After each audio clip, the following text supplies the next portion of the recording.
Okay, so good evening, everybody. Hi, thank you for being here. So I'm Vanessa Formicola, and today I'll be talking about Tech Leading 101 and the good, the bad, and the ugly of this job. So this talk is aimed mostly at people who would like to become tech leads, so maybe senior engineers, or people who want to move to this hybrid kind of role. It's targeted to people who are tech leads and maybe want to hear a different perspective or want to see something different. And for people in higher technical leadership that might want to find maybe some guidelines or some support for their people.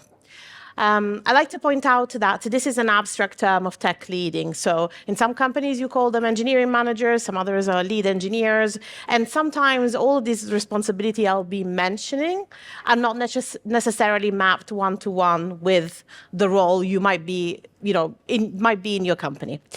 So this is a broad concept, and we'll work through it.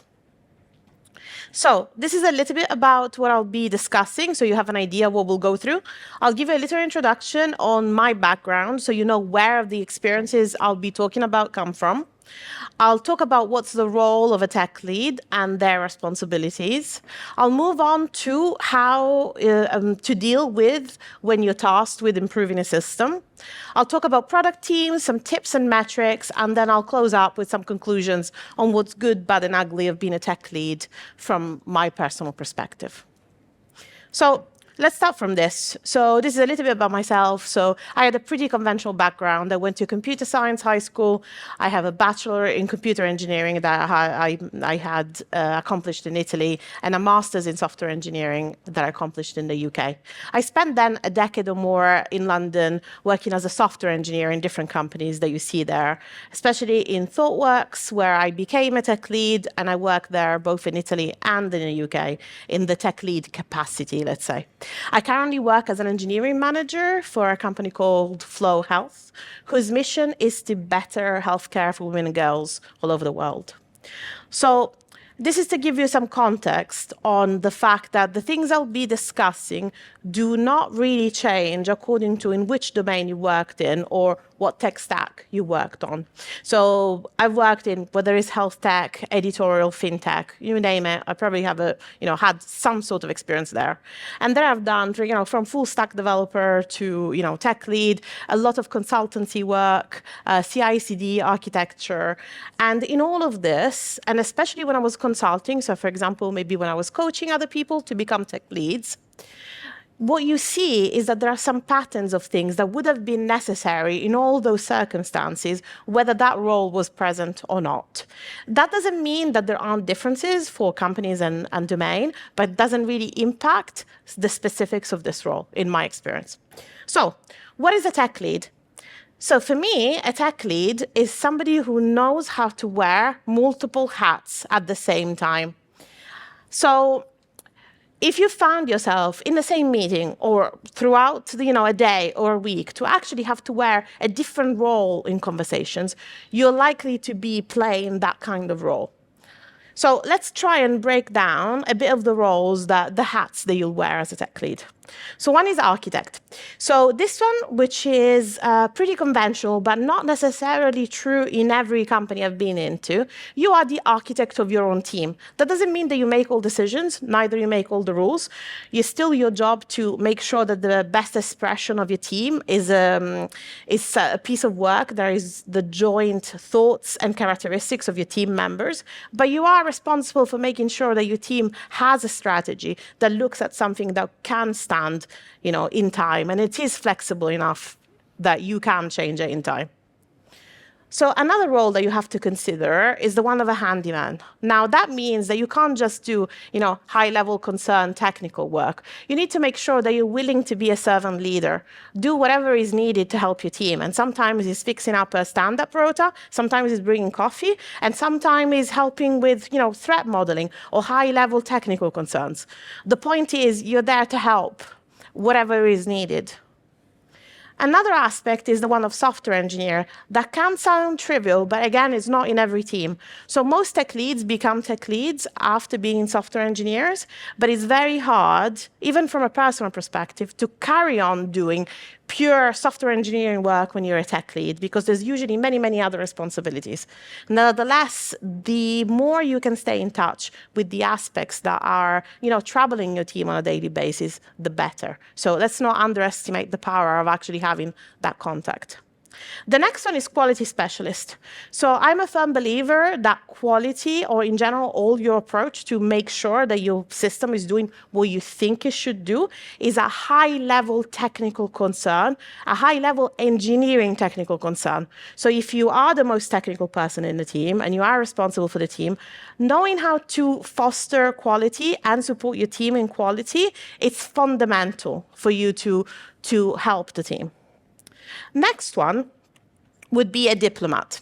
So you will have to end up in many situations where there's conflict, whether it is your stakeholders, whether are your team members that are fighting because they want something else, or for whatever personal matter that might happen. You will need to know how to manage conflict within your team and outside your team. So having some diplomacy skills or conflict resolution skills is not going to be something trivial. And then we have the therapist aspect, which, if you're lucky enough that your team trusts you enough to share personal aspects of their life, and it doesn't have to be deeply personal like you would with a therapist, but even just that they've been awake all night because, I don't know, the children were crying, or they have a sick loved one, or whatever is happening, they're moving house, you will be better prepared to help them be more performant, because might be able to find, some flexible work. You might be able to understand why they're reacting to something. So you should consider it a privilege when your team shares that level of private aspects to your day-to-day, because you can do better for them and the team and the company. So this is not a small part of doing the job. And then we have the craft person. So I like to think that because our product teams will be building something, I like to think that we want to model the value and the pride of building something of quality and building something as a group. So I like that concept of you being a craft person, encouraging your team members to be so too. So, and this one, last but not least, is the carer aspect. As you see this lady in the picture that is tending to the plants, the way I think of this is you clearly don't make the plants, but you do make the environment for the plants. You will water the plants, you will feed them, you will change the vase if it's necessary. You will do everything that is necessary to make sure that the plants in your care have the chance to grow as best as they possibly can. And that is your task to do that. And that is true for people, and it's true for software. It's true for your practices. It's true for anything that is part of your system that you want to see grow. So your role there is to care. So what are the key responsibilities then?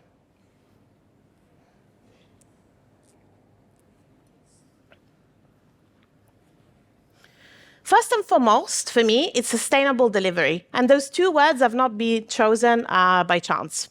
So usually people tend either on the delivery side or on the sustainable side. So people tend to think of, how can we ship the best possible thing? And they tend to land on the side of engineering excellence, but probably not too much on the business side of actually having an appropriate return on investment on what they're doing. Or they tend to fall on the side of extreme delivery, where you're shipping anything and everything, and then you're going to have big consequences going forward.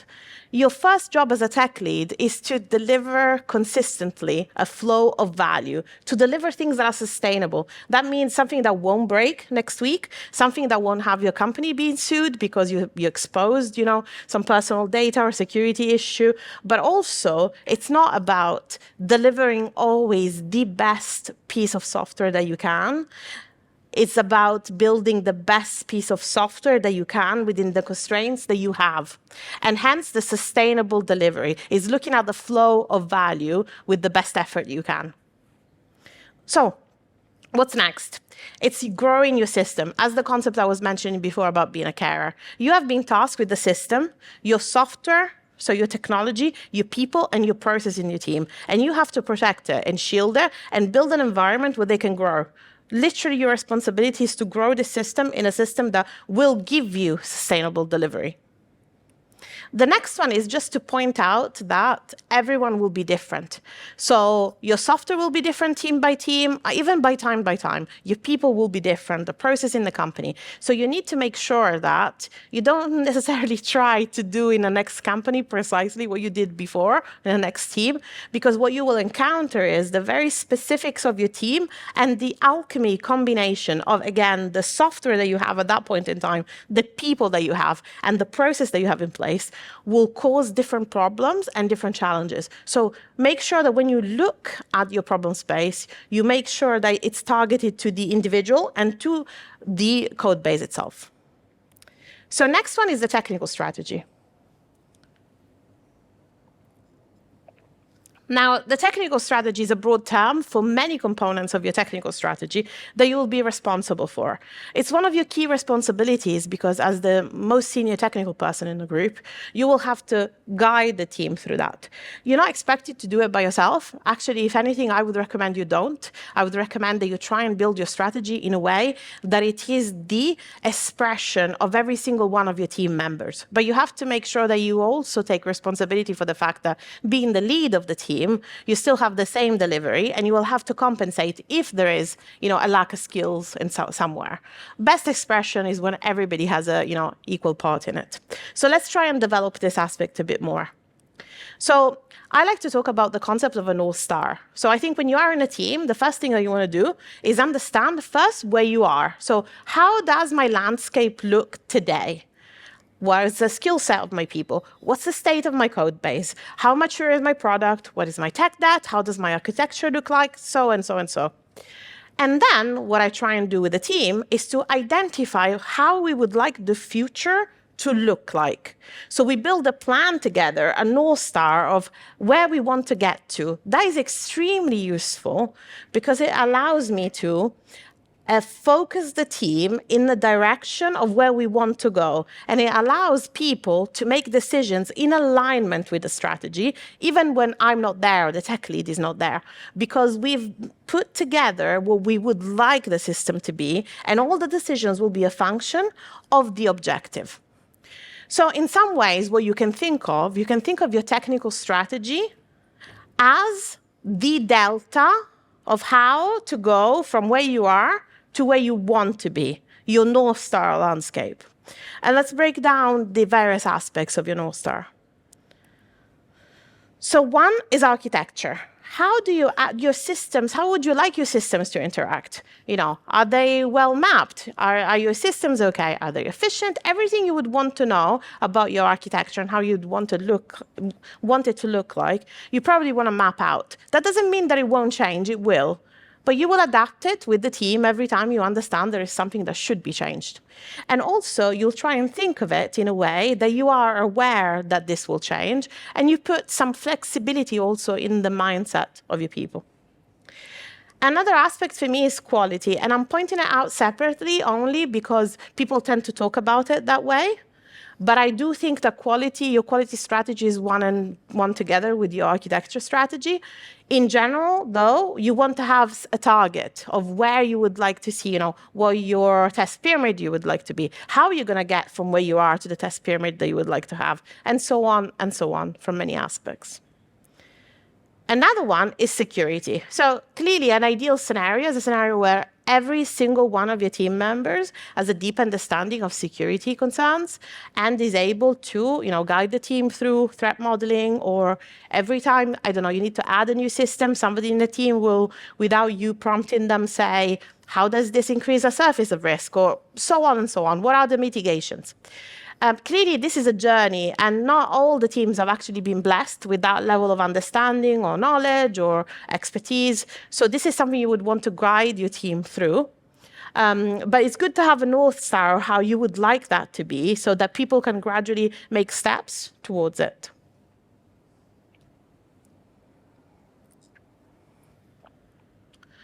Next one is risk. So I call risk all the things that keep you up at night. And I don't know if you're like me, but when you look at your system and you think, okay, if this were to break, what would happen? Would we be out of business? Would the team be in trouble? Would this be a big disadvantage for our customers? Would it impact our return on investment and so on? Risk is in all the debt that you have, that area, that can have the biggest impact on your company in general if it goes badly. So having an idea of how you want to minimize that, or whether you want that to be there in the first place, if it's something that has to exist or not, is part of your technical strategy. Then we have debt. So debt is a broad term for all the things that you would like to change, that you feel you need to change to be able to improve your system. Debt stands on the concept of loan, right? So you probably made a decision before that had a consequence that now requires a change. And usually risks are part of your debt, but risk will be a subset of your debt. Another aspect for me is performance. So, and I don't mean performance as only, how, performant, how quick, you will have a response. I mean in a broader term that some of the improvements you would want to make in your North Star are not only to fix something, they might be to improve something, new technology, a new storage system, something that would make you more performant that is not necessarily life or death or something that you want to improve. So when I look at my debt landscape, and I think of a strategy going to my architecture of the future, I will consider all these aspects, the quality, the security, the risk, the performance, to try and balance out what we would do first and how. And then we have the cost. Unfortunately, we all deal with the cost aspect, because all of this is well and good, but everything we do needs to be in function of a business. So we need to make sure that the investment that we make to go towards this direction is aligned with the return on investment that we hope to get. And by the way, I don't know, people not being woken up in the weekend on call, it's a good return on investment. Something, a story being quicker because you've made that change, or people not being very unhappy and quitting your team because you made that change is also a good return on investment. So it's not only, a percentage of return on investment on your revenue, is in many ways you can get value out of that. And then last is not least is your people. Now, I tend to have a view of, based on the conversation I had with people and where they want their career to go, of where they can be more efficient in a team and what responsibility I could gradually give them in the team. And usually I try and align my entire technical strategy, so if there is an opportunity, with the opportunity for the individual too, so that the growth is not only of the system, but is also of the people. So I try and put the opportunities together. So think of this as a journey where you are at a certain point, you want to get to your North Star, and your technical strategy is how you pretty much satisfy that delta from where you are to where you want to be. And the tricky thing is how you dose this. Now, clearly, I talked about a lot of stuff. It's very, very hard to do this all at once. What you want to do is understand which parts you do first and when, and then gradually kind of mix and match this over a period of time. So another thing that we want to keep in mind is stakeholder management. Now, an entire different talk could be done on the difference between a stakeholder manager and an informant, or somebody that gives you information. So when I refer to stakeholder management, I refer to people who actually have a stake in the matter of your team. These people would have to be, you would have to listen to them, understand what they need, truly what they need, and try and find a way to satisfy, to some extent, their needs through the work in your team too. And what's challenging here is that often there are conflicting needs, and very, very often the thing you will have to do the most is manage their expectations. So be trustworthy, be open, and just make sure that they know that you'll do the best you can, but there are some things that can be done and some things that can't be done, because your stakeholders are one of the factors in the entire landscape of all the things that you're doing, considering your product management, your company direction, your department direction, and so on. So this one, the cost value evaluation, I've pointed it out specifically because it's something you will do so frequently throughout your weeks of work that is worth discussing. So you will have to help your team guide your team towards solutions that identify whether they are in line with what you plan to spend for that or not. So what happens often is that you will build like a platinum solution, a bronze solution, a silver solution, and try and identify what's the best solution that you can deliver within the constraints that you have. And having that understanding is a senior concern. So having that conversation with the team of not only going to, how do we cut corners to get this out tomorrow, and not only go into a project that is 6 months long, is a very important skill for you and your team. And then there's this, the most important skill that you can possibly have as a tech lead, which was taught to me from my first manager when I became a tech lead, was that prioritization is the thing you will have to do every day, all the time. And that you're going to have to make sure that you accept that some things won't be done. So you need to be really, really sure that what you pick to be the first thing, the highest priority things, will be the things that need to be done. So I end up prioritizing things on a daily basis. I won't say, sometimes a couple of times a day, because priorities change, and that's the call you will have to make on the fly all the time. And then in general, I see this job as the art of balance. So all these different variables, all these different commitments are there, and you have to find a way to balance all of this. So let's talk about improving the system.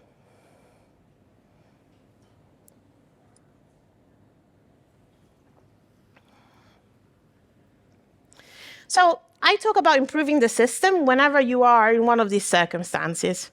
You moved into a new company and you need to understand the system and try and make an improvement. You are tasked, you moved maybe to a different team and you're tasked to make a change for that team. So you went there on a rescue mission of some sort.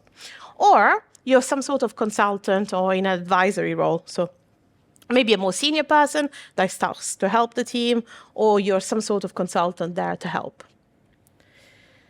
So the first thing that you need to understand is that you need to understand the rules of the game. So every single company and every single team will have their own very specific rules of behavior and what's important. And you will never find that on Confluence, because what people say and what people do are two very different things. And not many people will be able to verbally tell you all those rules. You will have to understand those rules on the ground and make sure that you pick up what the rules are. I'm not suggesting you do that because I'd like you to follow the rules.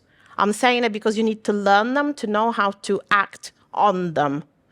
And what happens very often is that people who are in a system for a long period of time do not see the system as a very unique set of rules. They tend to think that the world is that board game. So it's going to be your exercise to pull them out of that space for them to understand that there are different realities that are also successful, that are different than the one they're used to. And that's why I use the Matrix metaphor. So, I want to ask for a raise of hands if people have watched Matrix, but I won't. I think it would be unlikely. So if you haven't, right? Matrix is a movie where the main character understands there's a world different than the one that he's used to, and that in some ways controls the world he's used to. And he's given the choice between knowing a world that is not as nice as his and is difficult, and it will shatter all his perception of the world, but it would be closer to reality, or comfortably live in the world that he knows and forget there's anything else. And that is your role when you're there trying to improve a system. You're there asking whether they want the red or the blue pill, or whether they want to understand that there is something else outside, or whether they want to carry on with their understanding. And you will find that people who have been very successful within a system often struggle to accept that there is another world that it might be different to what they're used to, because for them, it's challenging. So this is not an easy conversation, and it's not easy in either position. So how do you go along actually showing this reality is different to people? The first aspect is that you capture reality as objectively as you possibly can. So you don't want to bias your analysis. You want to understand what's happening, display it possibly in diagrams as much as you can, and show it to people like lifting a mirror. Most people have done something or haven't done something because they weren't in the conditions to do that, not because they're bad people. So what you want to make sure is that you show the reality to them so they can draw their own conclusions. 9 times out of 10, you will be asked for your opinion, and that's legitimate. But make sure that whatever you do in your investigation is something that is objective and that people can self-reflect, even independently from you. And I like to say that, a picture is worth 1,000 words. I stole this from Bob Martin's book, Clean Code. I feel that the more you use picture to communicate reality, the easier it is. People tend to be less emotionally connected somehow than compared to when you use words. When you show a diagram of how your pipeline looks like, people can say you're right, you're wrong, and identify whether you are right or wrong, but they can't think that is your perspective, is reality, and pictures give you that distance. So how do you have to be able to be credible in these conversations? And yes, the ballerina is a provocation, but intentional. So for who doesn't know, ballerinas spend most of their life in study and practice until old age. I'm talking 8 hours of ballet dance every day. And it's similar to any, let's call it, Olympic athletes. And the study and dedication and practice is part of who they are to be able to teach to others. And they also have a very strong culture of excellence. So you can't do this jump half. You can't do half of it. You either do it properly or you don't do it at all in the world of ballet. And that is important because you want to have a position of authority when you're coaching people into certain things. It doesn't mean that people should do the extreme of engineering excellence. Neither the people are bad if they're not.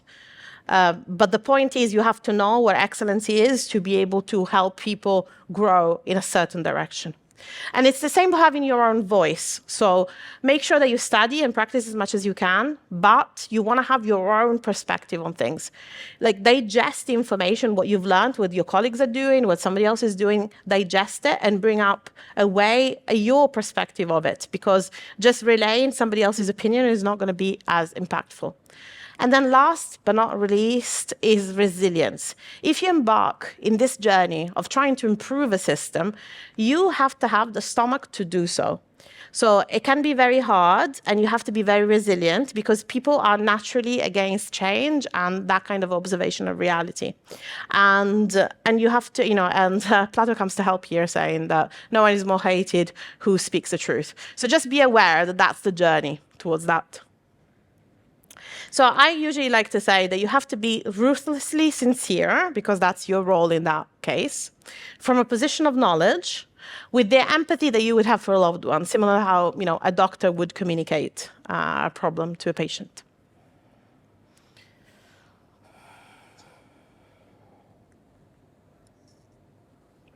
Okay, so a little bit on product teams. And by product team, I don't mean a feature team, a project team. I mean a team that is long-lived, that is responsible for an area of your domain. Think of a slice of your product or an area of business, and that owns the entire end-to-end process of that. So I see a team as this house. So let's assume that people in this house run a small business, like baking cakes. So the people in the house are the team, and they, build this business. The infrastructure, so the house, whether it's the oven they have, the fridge, whatever they do to build cakes, will be their technology, so their systems, their infrastructure, and everything else, while the way they do this is their logistics, so their practices. And if you look at your team this way, it's going to be easier also to look at how to improve the system as a whole. So how can you make the system better so that it's easier for people to bake those cakes? And it also helps you to look at it in the context of a company. So when you look at a company or a product, you'll see every single team will be a little house of itself, little small business, and they will be run slightly differently, but there will be some similarities. And sometimes you'll do work that is common. So for example, work on the streets that are common, but most of the times you'll work on things that are on your own. And you also want to learn the relationships between people. You won't go to your neighbor and look through the window and, tell them to move the furniture. But if they set the garden on fire, you'll probably have a conversation. So that's the kind of relationship that I think are healthy within teams, right? So if somebody burns down a house, probably is going to, devaluate the value of your neighborhood. It's a common concern. If somebody decides to have, polka dot furniture, not your business. They might have invented something that you haven't yet. So how would I like the people in the house to behave? So constant improvement is one of the key things. Clearly, there are many behaviors that you would recommend. So I picked a few that I think are relevant. So you want people to collaborate, and even if it's not the most difficult thing, to have a process of like continuously trying to improve, even it's, if it's you just painting your own walls, let's say. I'm a strong believer in holistic quality. I'm a strong believer in the fact that quality is not something that you add, but it's something that you have to approach from multiple directions to actually see the level of improvement in your system. And that is a value that should be a household value in that team to be able to be successful at it. So people are thinking architecture, the code, the quality perspective, people interaction, holistic quality. If you're interested, I did a talk last year called TDD and Other Drugs for DevOps. It will deep dive into this if you're interested in the topic. So another aspect that I would always recommend is building habits. So as much as you might have your coffee or tea in the morning, you want to make sure that team has rituals that they do repeatedly, so they find some comfort and rhythm in their work. It's the kind of thing that they also do in factories, but it helps. Where you want to make sure that that doesn't go, in the wrong direction is that you want to make sure that these are reviewed constantly and they are a function and an expression of what makes the team happy, not necessarily you happy or the company happy, but the team happy. And I recently heard Marty Keegan say this, that process can be an excuse to stop thinking. That's not what you want, right? Your process shouldn't tell you how to think. It should be a way to make things easier in the short term, at least. Another thing that I would always recommend and hope for in every team I get is diversity. And I mean diversity in the most broad of terms. It can be your sexual identity. It could be the heritage of your parents. It could be where you were born. It could be the color of your hair. I don't care. The more different age, different gender, the more different you are, the richer my team will be. So I like to think of this as many spices, and I hope that the cakes that we bake are as mixed and colourful as they possibly can be. And then we move to motivation.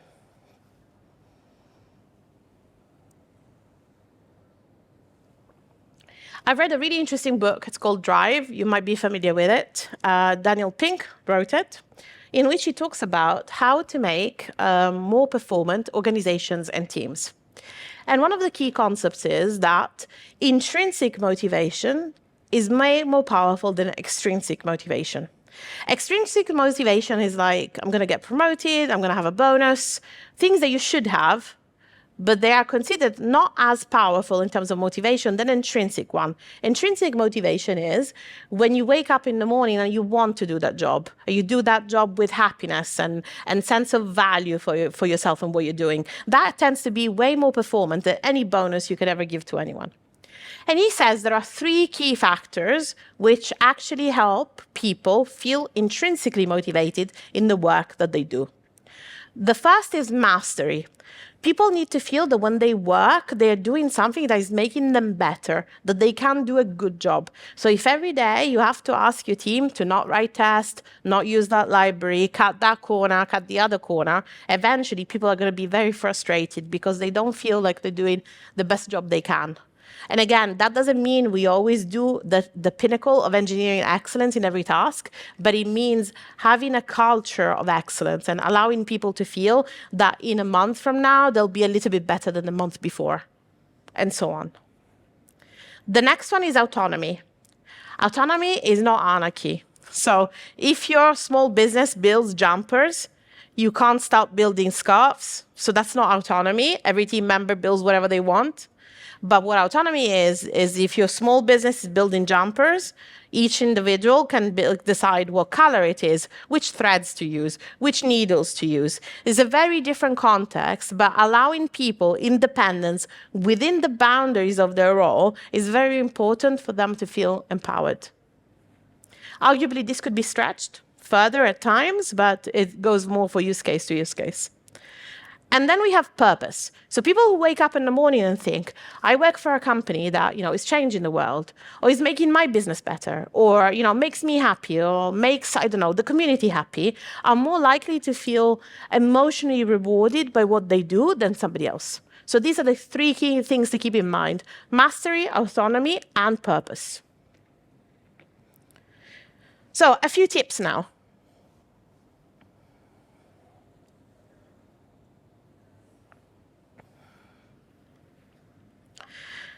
So you want to be a role model. You can't expect your team to behave better than you. You can't expect your teams to do something that you wouldn't do. So if you want your team to be on time, be on time. If you want your team to do what they promise to do what you promise to do. Nobody's going to behave better than the leader in the team. So you're just setting the standard. So the way you behave is setting the standard. And this is hard and it is harsh, but it's also very, very true. Every time I have not been up to the standard that maybe I had set for myself, I have noticed people doing the same. Other aspect is that you have to accept that something will always not get done. And that is part of the prioritization. You'll always have a dirty corner in the house that needs attention. I think until the corner changes, it's not always the same part that is neglected, it's fine. But you have to be aware that you always have a dirty, shameful corner somewhere that nobody has taken care of and that eventually you're going to have to solve. And you're going to have to live with this knowledge, which nobody wants to. The other thing is that whatever you do, there's going to be somebody that doesn't like it. Now, you can have 100 people and 99 love it. You'll have somebody that doesn't like it. It doesn't matter. So, you can be a chocolate cake. Many people might like it, some don't. Nobody's wrong there. But you have to be able to live with the fact that not everything you do will be liked by everybody. And then you want to normalize failure. Now, everybody makes a mistake. Actually, mistakes are more common than we usually even admit. You want to make sure that you model how you behave when you make a mistake and tell everybody about it. Show what you've done to fix it. Apologize to your team. Show a model of behavior that you would like other people to do, especially in failure, and a lot less in success, actually. And then I don't want to go into the cheesy, bring your real self to work, which I think is true, but it can be interpreted in ways that I wouldn't necessarily recommend. But what I will recommend is make the mistakes and the successes that are yours. Whatever you do, don't do it because you read it in a book or your colleague said it or somebody else said it. Own the things that you do. It's your practice, it's your decision, your team's decision. Just make sure that you can justify and say why you did it, whether it went well or not.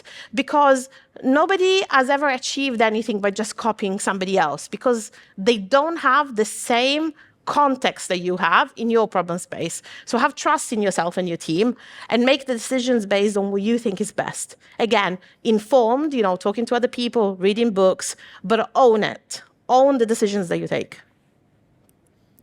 And then a couple of metrics. Now, I purposely didn't build this talk to be a set of practices. A completely different talk could be written just on the practices I would recommend. So I meant this one to be personal, more than academic, but I couldn't live without sharing this one. So I think the 4 key metrics are the best things in chocolate, but I will defer to other people to talk about the 4 key metrics. So there's a beautiful talk from Andrew Law on it. I would recommend to go and have a look, and I'll move on to some metrics that are more personal. This is mine. So this is a very personal one of mine. So I think, and although I know that many of us might not have a chance in tech leading role to code as much as we want, I consider that a metric of stability of the team.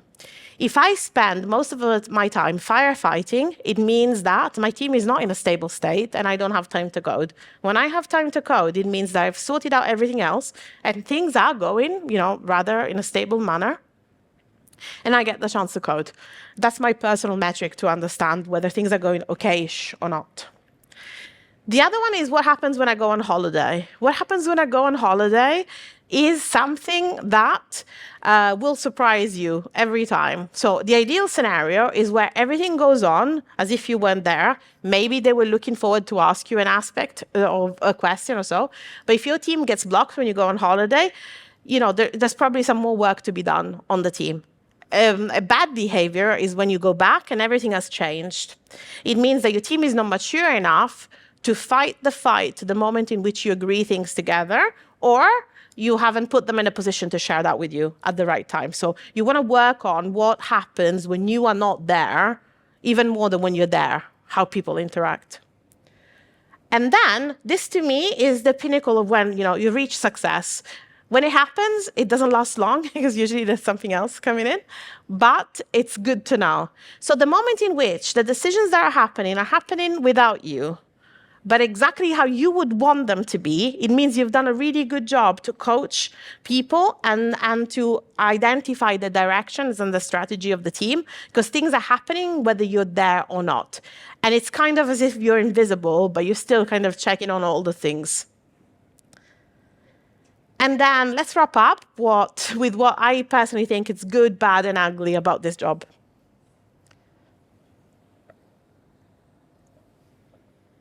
So what's bad? So when you're a senior engineer, you usually become a tech lead because you're so good at being a senior engineer and doing engineering excellence. And what happens when you're tech lead is that you will have to compromise a lot more. The things that you would have fought for as a senior engineer, you kind of have to, some of them have to let go when you are a tech lead. That isn't because engineering excellence is not important. It is because your system is a lot more complex. Software is way simpler than human beings. So when your system is now software, human beings, and their interactions, what good looks like is very different than how good you can bring a class when you're refactoring it. And that's the thing you have to keep into consideration.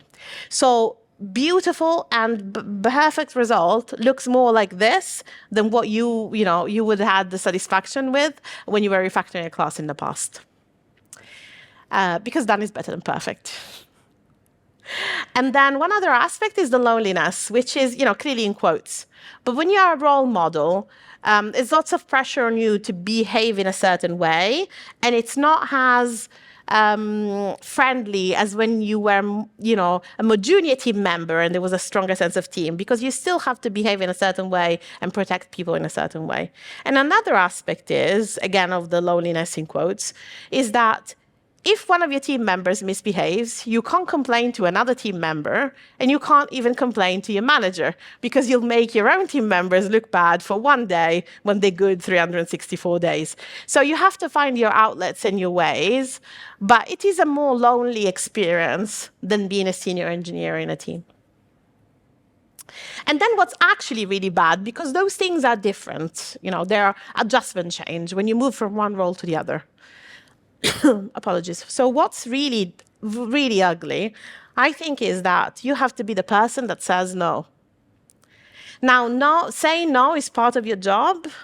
Nobody in a senior position nobody in a senior position should be skittish about saying no, but it's really, really hard. Sometimes you just want to say yes to a team member, to a stakeholder, to anyone. You just want, you probably agree, but you have different responsibilities and you have to say no. And that can be very hard. You want to say no to people who ask work from your team, because you want to protect your team. That doesn't make you popular. So there's many negative things that come from you standing your ground and saying no, but it is 100% your responsibility. And the other one is that in some way you're a justice system. So you want to build a safe environment. And if people are being mean to each other, discriminatory to each other, and also you want to make sure that you give equal opportunities to people, you're going to have to be the person that takes care of making sure that that environment is just. And that can be very challenging. So what's good? Hopefully I haven't scared everybody out of doing this. I think one of the best feelings is when you see people in adverse conditions that actually start blooming, and junior people that in the right environment start growing. And then there are people with, great potentials that just grow exponentially. And that is a great satisfaction. And I think in general, when you look up at all you've built, the delivery you've had, the beautiful code base, beautiful architecture, the growth of your people, the satisfaction of looking people growing around you, is a good reward for everything else that, I've scared you about up to this point. So, a couple of conclusions. So I think being a tech lead is like being water between the rocks in the sea. So there's going to be many rocks, and some will have to be smoothed out, some will have to be moved, some will have to be rearranged. But what you do, you fill the gaps and you smooth the surface so the delivery happens anyhow. And you will have to compensate what's there and what's not there. And then you also will have to be like the sunset, because you will share your experience and your care, but you also need to be able to step away and see what happens when, that sunshine is not on the ground anymore. These are just a couple of books that I would recommend on these topics. So The Clean Coder, that tells you a lot about saying no, saying yes, the role and responsibilities of being an engineer in a company. Crucial Conversation for Conflict Management, Drive that I mentioned for team performance, and Accelerate, because still the best book on software delivery I've ever read. So with this, I'd be happy to take any questions.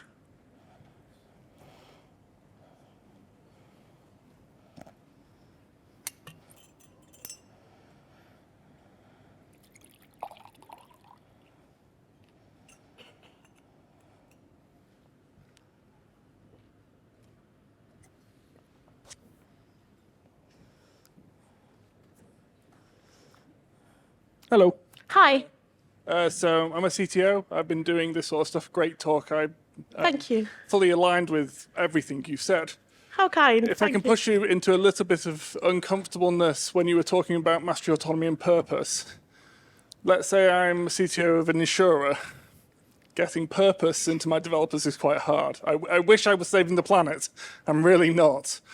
How do I get my team motivated when there are things that I can't control about my company's purpose?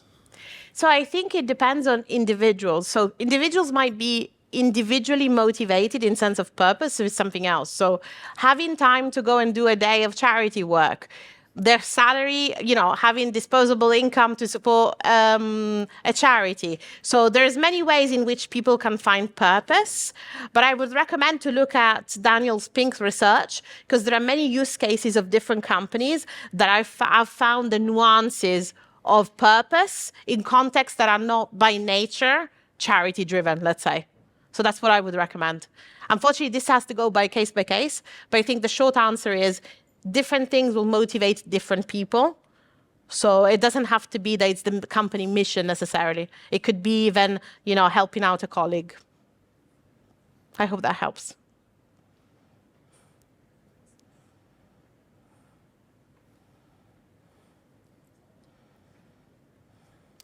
Hello. Yeah, Hi. Thank you very much for a nice, very interesting talk. Thank you. I would like to ask about, you mentioned lots of responsibilities at the beginning. How to kind of make time for that? Because tech lead, you are a senior developer, you have lots of knowledge, some expertise, you are asked a lot. And then how to have time for that different responsibilities? It's a hard job. I think the short answer is it's a hard job. I think it's all in prioritization. So it's about the discomfort. I think having the stomach to deal with the discomfort of not everything being done and picking the right thing to do first, and eventually seeing that things go in the right direction. Unfortunately, it sounds cheesy, but it's not about the objective, it's about the journey. So until you see that the journey is going in the right direction, that things are improving consistently, so you won't be able to do all of that at the same time. So I don't have a magic pill for that. It's prioritization and, having the stomach for it, I think.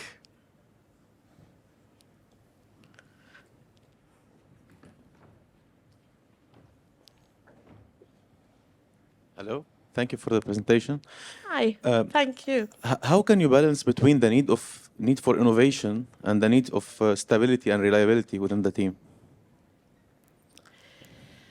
So I think it depends whether innovation is product innovation or it is to satisfy mastery.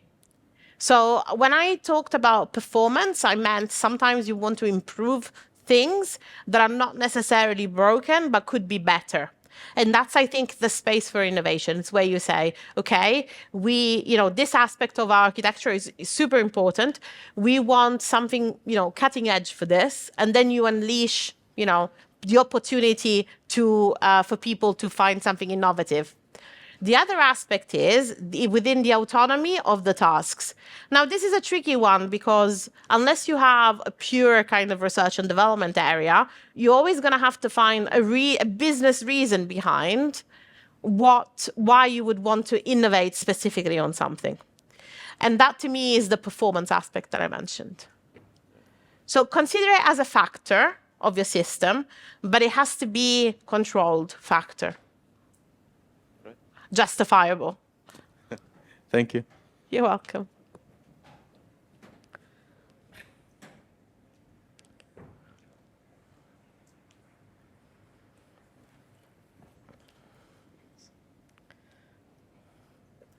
Good. Thank you. Thanks.